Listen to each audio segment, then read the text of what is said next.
हम सभी जानते हैं कि पृथ्वी गोल है। अगर कोई तुमको कौन पहला कहा कि पृथ्वी गोल है, हो सकता है कि तुम 16 और 17 सदी के केपलर, कोपरनिकस, गैलीलियो के नाम बताएगी।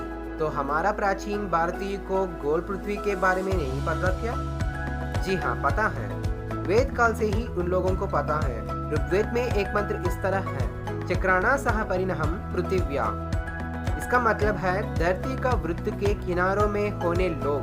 प्राचीन सूर्य सिद्धांत ग्रंथ में 12वीं अध्याय 32वां श्लोक में इस तरह है, मध्ये समन्ता धननस्य भूगोलो व्योमनि तिष्ठति। इसका अर्थ ब्रह्मांड में भूगोल आकाश में खड़ी है। आर्यभट्ट 476 ईस्वी कालवासी है।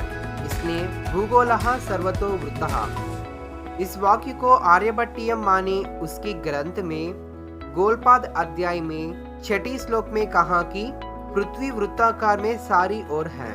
न केवल ये, धरती का क्षेत्रफल को एक अच्छी उपमान से तुलना करके धरती का क्षेत्रफल को पहचान की। 505 ईस्वी काल का वारमीर उसका पंच सिद्धांतिक ग्रंथ में इस तरह लिखा है, पंचमहाभूतमयस्तारागण पंजरे मही गोलः। इसका अर्थ है पंचभूतात्मिक गोलाकार धरती पिंजरे में लटकी लोहे की गेंद की तरह है। लीलावती पूछी प्रश्न को प्रमुख गणितज्ञ भास्कराचार्य ने इस तरह जवाब दिया, जो तुम देख रहा है वो सच नहीं।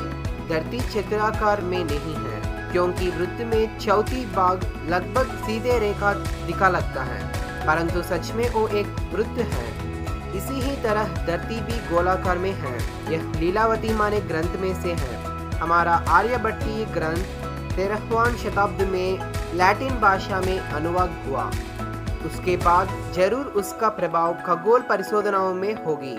आर्यभट्ट गोलपाद में 37वें श्लोक में आर्यभट्ट ने कहा कि छायादति शशि सूर्यम शिशिरम महती च भूछाया। इसका अर्थ है सूरज को जब चांद कवर करते हैं तब उस छाया धरती पर सूर्य ग्रहण वैसे, चंद्रमा को जब धरती कवर करते हैं तब चंद्र ग्रहण वैसे दिखाई देते हैं। केवल ग्रहणों के बारे में भी नहीं, उसका आने और जाने की समय को भी तभी गणना की। धरती उसकी कक्षा में घूमने समय को भी इनने बताया। धरती के बारे में शास्त्र को वेद काल से ही भूगोल शास्त्र ही कहते हैं। गोल मतलब जो बाल की तरफ है, और इसको हर एक भारतीय वासी युग युगों से पता है। अगर कोई परदेसी हमको पहला हमने गोलाकार धरती को पहचान की तो इसमें कोई भी अर्थ नहीं है। अगर हम भारतवासियों मिलजुल कर रहने से कई लाभ होता है। पूर्व एकता नहीं होने पर हमारा पर हमला हुआ। पहला खुद को अभिवृद्धि होने पर आपकी लोगों को भी सहायता कीजिए। अगर आपको इस वीडियो अच्छे लगे तो सब्सक्राइब कीजिए और आपको दोस्तों को भी दिखाओ। धन्यवाद, धन्यवाद, धन्यवाद।